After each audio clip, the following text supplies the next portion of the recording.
তোমাদের সকলকে ওয়েলকাম আমার চ্যানেলে। যারা চ্যানেলটা সাবস্ক্রাইব করে নিয়েছো তাদের তো অনেক ধন্যবাদ, আর এখনও যারা করনি প্লিজ তাড়াতাড়ি সাবস্ক্রাইব করে নাও। আজকে সেকেন্ড চ্যাপ্টার নিয়ে আলোচনা করব, তবে অতি দীর্ঘ করব না, তাই জন্য দুটো পার্টে আমি চ্যাপ্টারটা আলোচনা করব। তো আজকে ফার্স্ট পার্ট।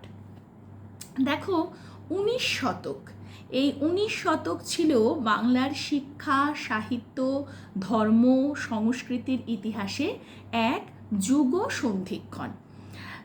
ব্যাপারটা কি হলো যে ভারতবর্ষে যখন মধ্যযুগটা চলল, ইংরেজরা ভারতবর্ষে আসার আগে পর্যন্ত, অর্থাৎ আধুনিক যুগ শুরু হওয়ার আগে পর্যন্ত যখন মধ্যযুগটা চলছিল, তখন এক ধরনের সংস্কৃতি ভারতবর্ষের মধ্যে দিয়ে পরিচালিত হচ্ছিল, যেটাকে আমরা মুসলিম যুগ হিসেবেও বলতে পারি। তারপরে যখন আধুনিক যুগের সূচনা হচ্ছে, অর্থাৎ পাশ্চাত্যের শিক্ষা সংস্কৃতির সঙ্গে ভারতবর্ষের পরিচয় হচ্ছে, তখন কিন্তু ভারতবর্ষের সমাজ, শিক্ষা, সংস্কৃতি, ধর্মীয় জীবন সব কিছুতেই একটা পরিবর্তন আসছে। এবং সেই পরিবর্তনের কারণ যে পাশ্চাত্যের শিক্ষা, পাশ্চাত্যের বিজ্ঞান বা পাশ্চাত্যের প্রভাব, সেটা কিন্তু আমরা স্বীকার করতে বাধ্য যে হ্যাঁ, পাশ্চাত্যের হাত ধরে আমাদের মধ্যে একটা নবজাগরণের সূচনা হচ্ছে। এবং এর অর্থ এই নয় যে ইংরেজি বা পাশ্চাত্য শিক্ষার সঙ্গে পরিচিত হওয়ার কারণে আমরা পাশ্চাত্যেরই প্রতি অনুগত হয়ে পড়ছি বা ইংরেজদেরই পদলেহন করছি, তা কিন্তু নয়। এই জ্ঞান বিজ্ঞানের শিক্ষার সাথে পরিচিত হওয়ার পরে আমাদের মধ্যে যে সমস্ত ধর্মীয়, সামাজিক অন্ধবিশ্বাস, কুসংস্কার বা নারী জাতিকে নিয়ে আমাদের মধ্যে যে কিছু অন্ধবিশ্বাস, কুসংস্কার, কুপমণ্ডুকতা যাকে বলা হয়, আমাদের মধ্যে যেগুলো ছিল, যে নারী জাতির শিক্ষার প্রয়োজন নেই, নারী জাতিকে সবসময় ঘরের মধ্যে বন্দি করে রাখো, এমনকি সতীদাহ প্রথার মতন ঘৃণ্য প্রথা, তারপরে তোমার বাল্য বিবাহ দিয়ে দেওয়া, নারী জাতিকে শিক্ষাদান না করা, বিধবা বিবাহের বন্দোবস্ত না করা ইত্যাদি নানাভাবে আমাদের সমাজটা কলুষিত হয়েছিল। এবং এই পাশ্চাত্য শিক্ষা সংস্কৃতির হাত ধরে আমাদের মধ্যে কিন্তু এই সমস্ত কুপ্রভাবগুলো সম্পর্কে আমরা সচেতন হতে লাগলাম। এবং যারা আর কি, যাদের আমরা নাম করে থাকি, রাজা রামমোহন রায়, ঈশ্বরচন্দ্র বিদ্যাসাগর, আমাদের বঙ্কিমচন্দ্র চট্টোপাধ্যায়, আমাদের দেবেন্দ্রনাথ ঠাকুর, পরবর্তীকালে রবীন্দ্রনাথ ঠাকুর, এদের আরও আরও আরও অনেক আমাদের মনীষী, তাদের হাত ধরে আমাদের মধ্যে কিন্তু সংস্কার সাধন হলো, আমাদের সমাজের, আমাদের ধর্মীয় জীবনের, আমাদের শিক্ষা সংস্কৃতির এবং নারী জাতির অনেক উন্মেষ ঘটল এবং সমাজের অনেকটা পরিবর্তন করা সম্ভব হলো। তো সুতরাং এই দিক থেকে আমরা পাশ্চাত্য শিক্ষাকে অবশ্যই সাধুবাদ জানাবো। এবং এই পাশ্চাত্য শিক্ষা আমাদের মধ্যে যুক্তি নিয়ে আসলো, যে যুক্তির মাধ্যমে, যে যুক্তিবাদের মাধ্যমে আমরা এই অন্ধবিশ্বাস, কুসংস্কারগুলোকে দূরে ঠেলে সরিয়ে দিতে পারলাম। সমাজের ওপর যে কুপ্রভাবগুলোর ধুলো পড়েছিল সেগুলোকে আমরা মুছতে চেষ্টা করলাম। নারী জাতির শিক্ষার মাধ্যমে নারী জাতির একটা জাগরণ ঘটল। এবং যেটা হচ্ছে কথা, তার মধ্যে দিয়েই কিন্তু আমাদের মধ্যে জাতীয়তাবাদ গড়ে উঠল। অর্থাৎ আমরা যে ভারতবাসী, আমাদের মধ্যে আমাদের অনেক বৈচিত্র্যপূর্ণ দেশ, নানা রকম আমাদের মানুষ রয়েছে, নানা ভাষাভাষী, নানা ধর্মের, নানা রকম সংস্কৃতির, কিন্তু তবুও আমরা যে শেষ পর্যন্ত ভারতবাসী, এই যে দেশপ্রেম, এই যে সৌভ্রাতৃত্ববোধ, এই জাতীয়তাবাদ আমাদের মধ্যে গড়ে উঠল এবং তারপরেই কিন্তু ভারতবর্ষ স্বাধীনতা লাভের পথে অগ্রসর হয় এবং স্বাধীনতা সে লাভ করতে পারে। বিভিন্ন সময়ে ভারতবর্ষ বিভিন্ন বহিঃশক্তির দ্বারা আক্রান্ত হয়েছে এবং শেষে ইংরেজদের দ্বারা আমরা আক্রান্ত হয়েছি, তাদের দ্বারা আমরা পদানত হয়েছি, কিন্তু সেই পাশ্চাত্যের শিক্ষার মাধ্যমেই আমরা কিন্তু সেই পাশ্চাত্য শক্তির হাত থেকে আমাদের ভারতবর্ষকে উদ্ধার করেছি এবং আমরা স্বাধীনতা অর্জন করতে পেরেছি। তো এই যে 19 শতকের বাংলা, তার সাময়িক পত্র, সংবাদপত্র ও সাহিত্য, এটাকে আমরা ভীষণভাবে গুরুত্বপূর্ণ বলবো, কারণ এই যে সংবাদপত্র, সাময়িক পত্র এবং এই যে বিভিন্ন সাহিত্য, এর মধ্যে দিয়ে সমাজ জীবনের চিত্রটা আমাদের কাছে ধরা দেয় এবং সেই কারণেই এগুলোকে আমরা ইতিহাসের উপাদান বলে থাকি। অর্থাৎ কেউ যদি কোনো একটা সময়ের ইতিহাস জানার জন্য সচেষ্ট হয়, তাহলে সেই সময়কার সংবাদপত্রগুলো যদি তাদের হাতে এসে পড়ে, সেই সময়কালে লেখা কোনো সাহিত্য যদি হাতে এসে পড়ে, সেগুলো থেকে কিন্তু আমরা তৎকালীন সমাজ ব্যবস্থা, রাষ্ট্র ব্যবস্থা, অর্থনৈতিক অবস্থা, মানুষের যে জীবনযাত্রা, সেইগুলো সম্পর্কে কিন্তু অনেক তথ্য আমরা সংগ্রহ করতে পারি। তাই যুগে যুগে এই সংবাদপত্র, সাময়িক পত্র, যেরকম আমরা প্রথম চ্যাপ্টারে বলছিলাম আত্মজীবনী, তারপরে সাহিত্য, এইগুলো কিন্তু ঐতিহাসিকদের কাছে তাদের ইতিহাস রচনার রসদ বা উপাদান হিসেবে কাজ করে গেছে। এখন দেখো, আমরা বলতে পারি এই যে 1818 খ্রিস্টাব্দে জন ক্লার্ক মার্শম্যানের সম্পাদনায় বাংলা ভাষার প্রথম মাসিক সাময়িক পত্র হিসেবে দিগদর্শন প্রকাশিত হয়। এটা প্রথম মাসিক সাময়িক পত্র, প্রত্যেক মাসে প্রকাশিত হতো এবং ওই বছরই গঙ্গা কিশোর ভট্টাচার্য বাঙ্গাল গেজেটি নামে একটি বাংলা সাপ্তাহিক পত্রিকা প্রকাশ করে। অর্থাৎ যেটা মাসে একটা মাসিক পত্রিকা যেটা প্রত্যেক মাসে প্রকাশিত হচ্ছে, একটা সাপ্তাহিক পত্রিকা যেটা প্রত্যেক সপ্তাহে প্রকাশিত হচ্ছে।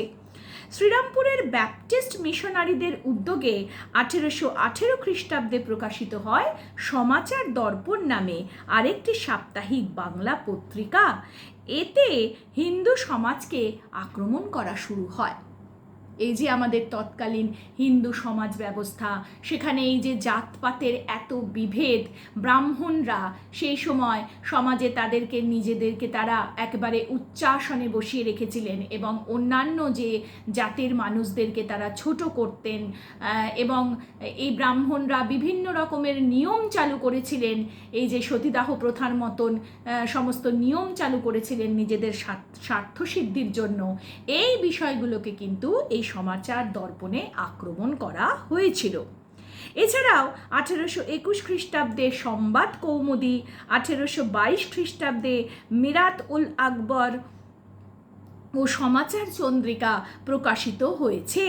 1831 খ্রিস্টাব্দে ঈশ্বরচন্দ্রগুপ্ত প্রকাশিত সংবাদ প্রভাকরে ইংরেজ শাসনের তীব্র সমালোচনা করা হয়েছে। আবার দেখো, এই যে ইংরেজরা তাদের সাম্রাজ্যবাদী শক্তি নিয়ে আমাদের দেশকে, ভারতবর্ষকে তাদের উপনিবেশে পরিণত করে এখানে ঔপনিবেশিক শাসন ব্যবস্থা চালাচ্ছে, তারও তীব্র নিন্দা শুরু করা হলো। অর্থাৎ একটুখানি বলে দিই, কারণ অনেক সময় দেখেছি তোমরা জিজ্ঞাসা করো যে এই উপনিবেশ, এইটা ব্যাপারটা ঠিক বুঝতে পারছি না। তো এই যে সাম্রাজ্যবাদী দেশগুলো যখন দুর্বল দেশগুলোকে তাদের অধীনস্থ করে, তখন সেই দেশগুলোকে তাদের উপনিবেশ বলা হয়।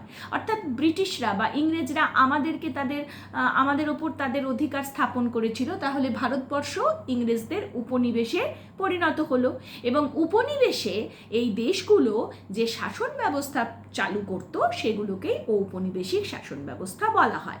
কিন্তু আমরা যখন শিক্ষা দীক্ষা আমাদের মধ্যে আসলো, আমাদের আবার লেখাপড়ার চর্চা শুরু হলো, সেটা ওই পাশ্চাত্যের হাত ধরেই হলো। এটাকে আমরা বুমেরাং বলতে পারি।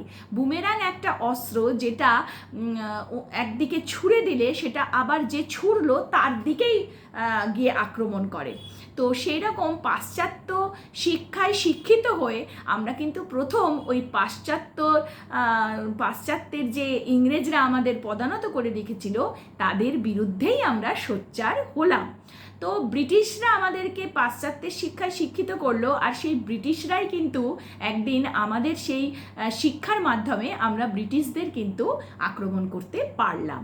তো এই যে পত্রিকাগুলোতে কিন্তু এই যে ব্রিটিশরা আমাদের ওপর অন্যায়ভাবে অত্যাচার চালিয়ে যাচ্ছে, আমাদের দেশগুলোকে তাদের উপনিবেশে পরিণত করে রেখেছে, কিন্তু আমরা ভারতবাসী, আমরা যারা ভারতের মানুষ, আমরা আমাদের মধ্যে একতা গড়ে তুলব এবং আমরা ভারত রাষ্ট্র গড়ে তুলব, এই যে মনোভাবটা, এটা কিন্তু এই সংবাদ পত্রের মাধ্যমেই কিন্তু চারদিকে ছড়িয়ে পড়তে লাগলো। এরপর দেখো এই যে নানা রকম যে পত্রিকাগুলো বিভিন্ন সময় প্রকাশিত হয়েছে, যেমন বামাবোধিনী, গ্রামবার্তা প্রকাশিকা, এইগুলোর বিশেষ বিশেষ ভূমিকা রয়েছে। যেমন বামাবোধিনী সভার উদ্যোগে উমেশচন্দ্র দত্তের সম্পাদনায় একটি মাসিক পত্রিকা হলো এই বামাবোধিনী পত্রিকা। এবং এই পত্রিকার যেটা উদ্দেশ্য ছিল সেটা হচ্ছে কুসংস্কারের বেড়াজালে বন্দিনী বামা মানে নারী, বামা মানে স্ত্রীলোক, এই নারীদেরকে মুক্ত করা, নারী সমাজে স্ত্রী শিক্ষার প্রচার করা, নারী জাতিকে সমাজে অনেক উচ্চ স্থানে নিয়ে আসা, এইটাই ছিল কিন্তু এই বামাবোধিনী পত্রিকার প্রধান উদ্দেশ্য। তাদের নামের মধ্যে দিয়েই কিন্তু তাদের উদ্দেশ্যের পরিচয় আমরা পাচ্ছি, যে বামাদের নিয়েই তাদের পত্রিকা। ঠিক আছে, এই পত্রিকায় আলোচিত বিষয় যেমন ভাষা শিক্ষা, ইতিহাস, ভূগোল, বিজ্ঞান, নীতি শিক্ষা, যে কোনটা করা উচিত কোনটা করা উচিত নয়, যেটাকে আমরা এথিক্স বলি, তারপর জীবনচরিত, শিল্পকর্ম, নানা রকম মেয়েদের যে শিল্পকর্ম, সে তোমার সূচি শিল্প থেকে আরম্ভ করে রন্ধন শিল্প থেকে আরম্ভ করে চিত্রকলা, সব কিছুই রয়েছে। তারপর গৃহচিকিৎসা, যে মেয়েরাই তো বাড়িতে কেউ অসুস্থ হয়ে পড়লে মেয়েরাই থাকে, তাহলে তারা যেটা ফার্স্ট এড দেওয়া, যে প্রাথমিক চিকিৎসা, সেইটা যদি মেয়েদেরকে শেখানো যায় তাহলে কিন্তু সংসারে যে ফ্যামিলির যে মেম্বাররা, পরিবারের সদস্যরাই উপকৃত হবে। শিশু পালনের মধ্যেও তো অনেক বিজ্ঞান রয়েছে, অনেক শিক্ষা লাগে শিশুকে পালন করার জন্য। অর্থাৎ এমনটা বলা হচ্ছে না যে নারী জাতি তাদের যে ধর্ম, সংসারে থাকা, তারপরে শিশুদেরকে রক্ষা করা, পরিবারের সদস্যদের রক্ষা করা, সেই ধর্ম থেকে নারী জাতিকে ভ্রষ্ট হতে বলা হচ্ছে না, বলা হচ্ছে সেটা তুমি করো, কিন্তু তার মধ্যে যেন বিজ্ঞানের একটা প্রভাব থাকে।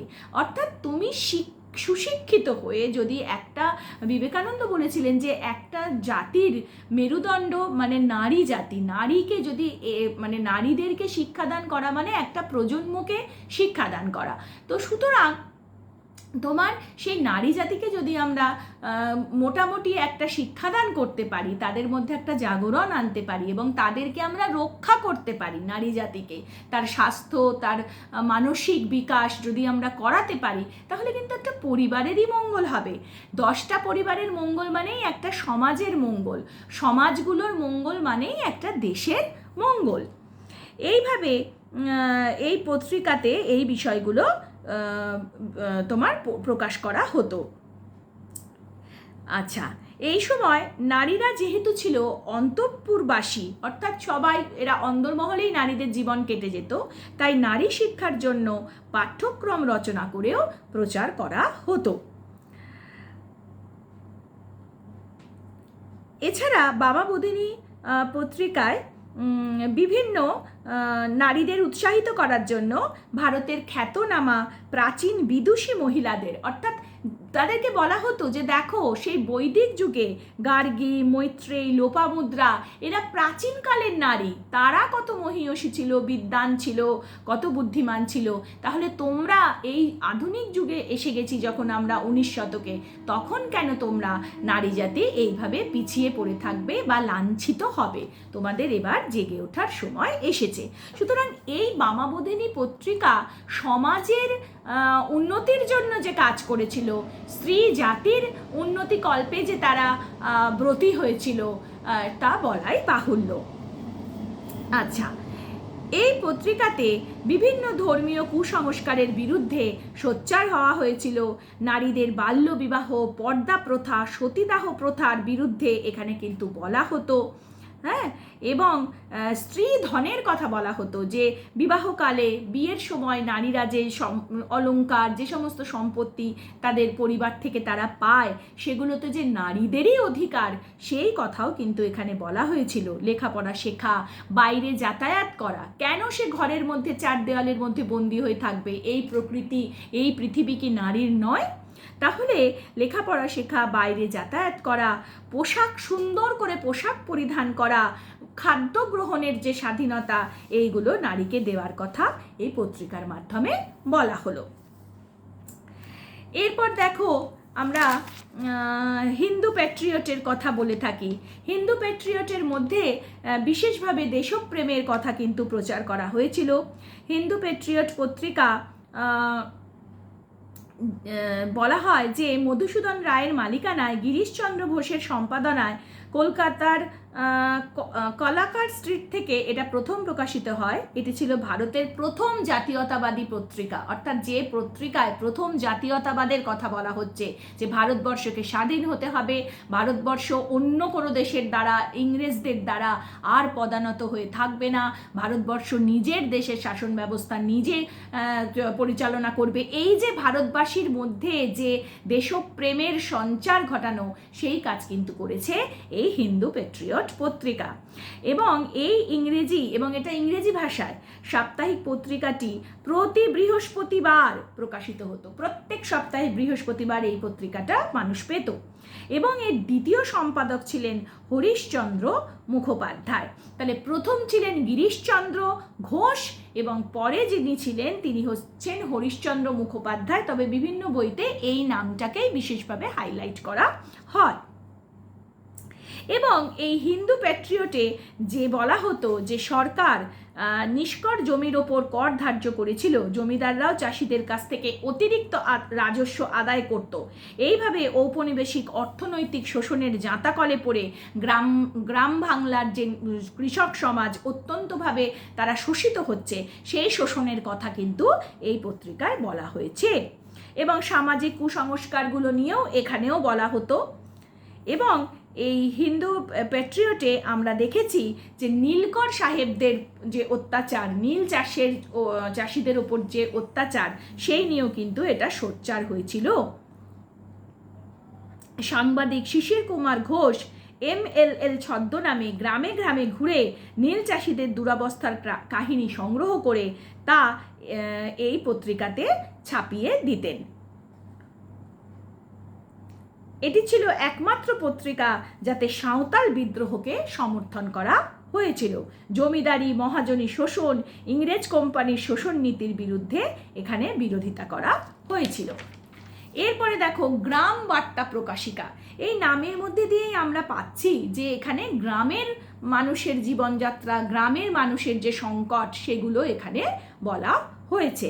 যেমন দেখো, 1863 খ্রিস্টাব্দে কলকাতার বিদ্যারত্ন প্রেস থেকে মাসিক পত্রিকা হিসেবে এই গ্রাম বার্তা প্রকাশিকা প্রকাশিত হয়। পুরো পত্রিকাটার নাম কিন্তু গ্রাম বার্তা প্রকাশিকা। এই যে প্রথম সম্পাদক এর যিনি ছিলেন হরিনাথ মজুমদার, তাকে আবার আরেকটা অন্য নামে ডাকা হতো। কি নাম? কাঙাল হরিনাথ। ও ফিকির চাঁদ বাউল নামে তিনি অধিক পরিচিত ছিলেন। তিনি প্রথম গ্রাম বাংলার নানান খবর ঘুরে ঘুরে সংগ্রহ করে এই পত্রিকায় তুলে ধরতেন। এজন্য তাকে বলা হয় গ্রামীণ সাংবাদিকতার জনক। তাহলে তোমরা ধরো গ্রাম বার্তা প্রকাশিকার ওপরে কোনো লিখছো কোনো ডেফিনেশন কিছু, তখন তোমরা এই তথ্য দিলে কত সুন্দর হবে লেখাটা, যে এই যে হরিনাথ মজুমদার, যিনি কাঙাল হরিনাথ নামে, ফিকির চাঁদ বাউল নামে পরিচিত, তিনি হলেন গ্রামীণ সাংবাদিকতার জনক। এই যে এখন আমরা সাংবাদিকদের দেখতে পাই, আমরা এখন তো যেহেতু আমাদের ইলেকট্রনিক মিডিয়া, এই যে টিভিতে আমরা বিভিন্ন যে নিউজ চ্যানেলগুলো আমরা দেখতে পাই, সেখানে আমরা দেখি সাংবাদিকরা কত জীবনের ঝুঁকি নিয়ে কত কাজ করছেন, সেগুলো এখন আমরা দেখতে পাই। কিন্তু এরমভাবেই তো সাংবাদিকরা চিরকালই কাজ করেছেন। তো এই যে হরিনাথ মজুমদার, তিনি হচ্ছেন গ্রামীণ সাংবাদিকতার জনক। গ্রামে গ্রামে ঘুরে সমস্ত সংবাদ এনে তিনি এই গ্রাম বার্তা প্রকাশিকায় তুলে ধরছেন। তাহলে সেই সময়কার যে গ্রামীণ সমাজ জীবন, গ্রামের অর্থনৈতিক অবস্থা, গ্রামের মানুষের যে কী রকম তারা অত্যাচারিত হচ্ছে, শোষিত হচ্ছে, সবটা যদি ঐতিহাসিকরা যখন গবেষণা করছেন, তখন এই গ্রাম বার্তা প্রকাশিকা তাদের কত সহায়তা করেছে তা বলাই বাহুল্য। এবং এই পত্রিকা 1864 খ্রিস্টাব্দ থেকে কুষ্টিয়ার মথুরানাথ প্রেস থেকে, এটা এই প্রশ্নটা আসে যে কোথা থেকে এটা প্রকাশিত হয়েছিল। এটা বাংলাদেশের কুষ্টিয়া থেকে প্রকাশিত হয়েছিল এই পত্রিকা। তো এই পত্রিকার কথাও কিন্তু আমরা অবশ্যই উল্লেখ করব। এরপরে দেখো, আমরা যদি বলি যে বিভিন্ন সাহিত্যের কথা যদি আমরা বলি, যে ধীরে ধীরে সাহিত্য রচনার শুরু হচ্ছে, হ্যাঁ, এবং সাহিত্য চর্চায় মানুষ মনোনিবেশ করছে। রাজা রামমোহন রায় প্রথম বাংলা গদ্য সাহিত্যকে ভাব প্রকাশের উপযোগী করে গড়ে তোলেন। এরপর বাংলা গদ্য সাহিত্যের জনক ঈশ্বরচন্দ্র বিদ্যাসাগর বেতাল পঞ্চবিংশতি, সীতার বনবাস প্রভৃতি অনুবাদ সাহিত্য রচনা করেন। এগুলোকে তিনি অনুবাদ করে করে লিখেছেন। দেবেন্দ্রনাথ ঠাকুর, অক্ষয় কুমার দত্ত, টেকচাঁদ ঠাকুর ছদ্মনামে খ্যাত প্যারীচাঁদ মিত্র, আবার হুতুম প্যাঁচা ছদ্মনামে খ্যাত কালীপ্রসন্ন সিংহ, এরা সবাই সাহিত্য চর্চা শুরু করলেন। এটা হচ্ছে সাহিত্যের ইতিহাস, যে এইভাবে সাহিত্য চর্চা শুরু হলো। এবং বাংলা গদ্যে যে লেখা যে সাহিত্য, তার জনক বলা হচ্ছে ঈশ্বরচন্দ্র বিদ্যাসাগরকে। কালীপ্রসন্ন সিংহর ছদ্মনাম হচ্ছে হুতুম প্যাঁচা। এবং এই যে হুতুম প্যাঁচার নকশা, এখানে তিনি তৎকালীন সমাজে, হ্যাঁ, যে বাবু কালচারটা যে তৈরি হয়েছিল, কলকাতা তখন নতুন শহর গড়ে উঠেছে, এবং গ্রাম বাংলার জমিদারদের যে পরবর্তী প্রজন্ম, যারা জমিদারদের ছেলেরা, তারা আর গ্রাম বাংলা মানে গ্রামের মধ্যে থাকতে চাইছে না, তারা কলকাতায় এসে বড় বড় বাড়ি তৈরি হয়ে, তাদের বাবারা বাড়ি তৈরি করেছে, সেখানে এসে তারা থাকছে। ইংরেজদের কাছ থেকে তারা নানা রকম উপাধি ধারণ করে নিত, হ্যাঁ, এবং তারা বসে বসেই খেত, কারণ তাদের তো কোনো পয়সা রোজগার করতে হতো না। গ্রাম থেকে বিভিন্ন সম্পত্তি থেকে তারা সব কর পেত, খাজনা পেত, তাতেই তাদের বড়লোকি চাল চলতো। এবং তারা সারাদিন তাদেরকে সেই তৈলমর্দন করা হচ্ছে, তেল মাখানো হচ্ছে, তারপর সেই একেবারে চব্যচস্য লেহ্য পেয়েও সহযোগে, মানে নানা রকম পদ দিয়ে সাজিয়ে তাদেরকে খেতে দেওয়া হচ্ছে। কোনোই চিন্তা নেই কোথা থেকে টাকা আসবে, তাদের কোনোই চিন্তা নেই। তারা তাদের পূর্বপুরুষের অর্থের ওপর বসে পায়ের ওপর পা তুলে শুধু আয়েশো আরামে দিন কাটাচ্ছে, আর ইংরেজদেরকে ব্যর্থ অনুকরণ করার চেষ্টা করছে। এবং এই যে বাবু কালচার, তারা তাদের বড়লোকি চাল দেখানোর জন্য বেড়ালের বিয়ে দিচ্ছে, পায়রা ওড়াচ্ছে, অকারণে বাজি পুড়িয়ে লক্ষ লক্ষ টাকা নষ্ট করছে। এবং সমাজে এরা লেখাপড়া, জ্ঞান বিজ্ঞানের চর্চা, এটা কিন্তু তখন তারা করছে না। এবং এই যে সমাজটা, এটা যে তৎকালীন আমাদের বাংলার ওপরে যে কত কুপ্রভাব ফেলেছিল, সেইটাকে ব্যঙ্গ করে তুলে ধরেছিলেন, একটা ব্যঙ্গাত্মক সাহিত্য রচনা করেছিলেন কালীপ্রসন্ন সিংহ।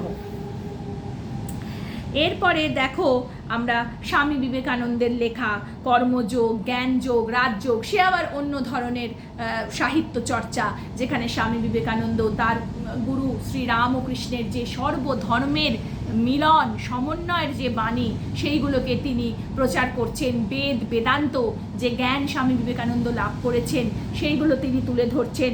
বর্তমান ভারতে তিনি সেই সময়কার সমস্ত বিষয় তুলে ধরছেন। এছাড়া বঙ্কিমচন্দ্র চট্টোপাধ্যায় যিনি তোমার দুর্গেশ নন্দিনী এই সমস্ত রচনা করছেন, আনন্দ মঠ রচনা করছেন। হ্যাঁ, এই আনন্দ মঠেই ছিল বন্দে মাতারাম যে গানটা। এছাড়া দেবী চৌধুরানী এই সমস্ত রচনা, সাহিত্য রচনা করেছেন। তাহলে সাহিত্যের একটা পাঠ গেল। এছাড়াও ছিল কবিতা, ছিল কবিতা লেখা তো হতোই নানাভাবে, কবিতার তো একটা বিশাল গুরুত্ব ছিলই। হ্যাঁ, এছাড়া যেমন কবি রঙ্গলাল বন্দ্যোপাধ্যায় পদ্মিনী উপাখ্যানে ব্রিটিশ শাসনের দাসত্বের শৃঙ্খল বলে তুলনা করেন। কবি ঈশ্বরগুপ্ত বাংলার কবিয়ালদের দ্বারা প্রভাবিত হয়ে ব্যঙ্গরস দ্বারা সমাজের নানান দিক তুলে ধরেছেন। তখন কবির লড়াই হতো, মানে কবিতার মাধ্যমে গান ছন্দ করে করে লড়াই হতো, সেটা একটা বাংলার একটা ঐতিহ্য ছিল। এরপরে আমরা দেখতে পাই যে মধুসূদন দত্ত, মাইকেল মধুসূদন দত্ত মেঘনাদ বধ কাব্যে জন্মভূমি রক্ষার আহ্বান জানিয়েছেন। অর্থাৎ এই যে তোমার সংবাদপত্র, এই যে সাহিত্য, এই যে কবিতা, এর মধ্যে দিয়ে কিন্তু মানুষের যে বিকাশ হচ্ছে শিক্ষা সংস্কৃতিতে, জ্ঞানে বিজ্ঞানে, তাদের যে অন্ধবিশ্বাস মন থেকে মুছে যাচ্ছে, তারা যে যুক্তিবাদী হয়ে উঠছে, তারা যে দেশ দুনিয়াটাকে জ্ঞানের চোখে দেখছে, এগুলো তাদের এই সাহিত্য চর্চা, সংবাদপত্র, তাদের কবিতা, নাটক, এসবের মধ্যে দিয়ে প্রতিফলিত হতে লাগলো এবং সেই সঙ্গে গড়ে উঠতে লাগলো ভারতের জাতীয়তাবাদী মনোভাব। অর্থাৎ ভারতবর্ষকে এবার স্বাধীন হওয়ার পথে এগিয়ে যেতে হবে এবং নিজেদের মধ্যে একাত্মতা তারা বোধ করতে লাগলো, দেশপ্রেম বোধ করতে লাগলো এবং ইংরেজ শাসনের বাজে দিকগুলো, শোষণের দিকগুলো তাদের চোখে পড়তে লাগলো। এরপরে যেটা আমরা বলে থাকি যে যেমন ধরো দীনবন্ধু মিত্রের লেখা যে নীল দর্পণ নাটক, সেই নীলকর সাহেবদের অত্যাচার, নীল চাষিদের যে নীল বিদ্রোহ, সেইটাকে এই নাটকে সেই নীলকর সাহেবদের অত্যাচার এবং নীল চাষিদের যে ভীষণ দুর্বিষহ জীবনযাত্রা, সেইটাকে তুলে ধরা হয়েছিল এবং জায়গায় জায়গায় এই নাটকটি অভিনয় করা হতো এবং মানুষকে নীল বিদ্রোহে সামিল হওয়ার জন্য উদ্বুদ্ধ করা হতো। সেই রকমই দ্বিজেন্দ্রলাল রায়ের লেখা মেবার পতন, শাহজাহান নাটকেও তৎকালীন ভারতের যে সমাজ জীবন তা তুলে ধরা হয়েছিল এবং সেই জন্য এই নাটকগুলোকে বলা হতো সমাজের দর্পণ। অর্থাৎ দর্পণ মানে কি? আয়না, যার মধ্যে ভারতের সমাজকে আমরা দেখতে পেতে পারি। তো দেখো, এই যে হুতুম প্যাঁচার নকশা, নীল দর্পণ নাটক, এইগুলো আমাদের অবশ্যই পড়তে হবে। নীল দর্পণ নাটককে আমাদের মাইকেল মধুসূদন দত্ত ইংরেজি ভাষায় অনুবাদ করে দিয়েছিলেন। অর্থাৎ নীলকর সাহেবদের অত্যাচারের কথা ইংরেজি ভাষায় যারা পড়াশোনা করে তারা সবাই বুঝতে পারছে। বিদেশেও এটা প্রচার হয়ে গেছে যে নীলকর সাহেবরা এই অন্যায় অত্যাচার করছে। সব ইংরেজরাই তো আর মানে কি বলবো পাষণ্ড ছিল না, তাদের মধ্যেও তো অনেক ভালো মানসিকতা ছিল এবং তারাও নিন্দে করতো যে এ কি অন্যায়, এ কি অত্যাচার। এবং তাতে তারা রেগে যাবে এই ভয় রেভারেন্ড জেমস লংয়ের নামে বলা হয়েছিল যে তিনি আসলে এটা অনুবাদ করেছেন, আর তাই জন্য সেই জেমস লংকে অনেক শাস্তি দেওয়া হয়েছিল, তাকে জরিমানা করা হয়েছিল, তাকে জেলে কারাগারে নিক্ষেপ করা হয়েছিল। আবার সেই জরিমানার টাকা পরিশোধ করেছিলেন এই যে বলা হলো হুতুম প্যাঁচা কালীপ্রসন্ন সিংহ, তিনি। তো এই রকম তোমরা যখনই পড়বে এরকম সমস্ত বিষয়গুলো তোমরা জানতে পারবে এবং লেখার সময় যখন তোমাদের প্রশ্ন করা হবে তখন প্রশ্নের নাম্বার অনুযায়ী তোমাদের যা তোমরা পড়ছো এই বিষয়গুলোর উপরে, এই নীলদর্পণ নাটক নিয়ে বলো বা তুমি তোমার এই যে সংবাদপত্রগুলো নিয়ে পড়ছো এইগুলো বলো বা হুতুম প্যাঁচার নকশা নিয়ে তুমি যে পড়ছো, সেই বিষয় যখন তোমায় জিজ্ঞাসা করা হবে তখন প্রশ্নের উত্তর অনুযায়ী তোমরা সেটা সাজিয়ে লিখবে যে কে লিখেছে, কি বক্তব্য, এর ফল কি হয়েছিল এই লেখা, এই সবগুলোই তোমাদের উত্তরের মধ্যে পয়েন্ট ওয়াইজ থাকলে নাম্বারটা ভালো হবে। তো আজকে আমি এই পর্যন্তই এই ভিডিওতে আলোচনা করলাম। আমি বললাম যে দুটো ভাগে, আমি ভিডিওটা শুরুতে তোমাদের সঙ্গে বললাম যে আমি এটা দুটো ভাগে আলোচনা করব। যদি দেখি দীর্ঘ হয়ে যাচ্ছে তাহলে দরকার হলে 3টে ভাগে আলোচনা করব, তবে অবশ্যই সেকেন্ড চ্যাপ্টার নিয়ে আলোচনা করব, সেটা বলে রাখলাম। তো তোমরা অবশ্যই আমার ভিডিওটা দেখো, লাইক করো, কমেন্ট করো, তাহলে আমার খুব ভালো লাগবে।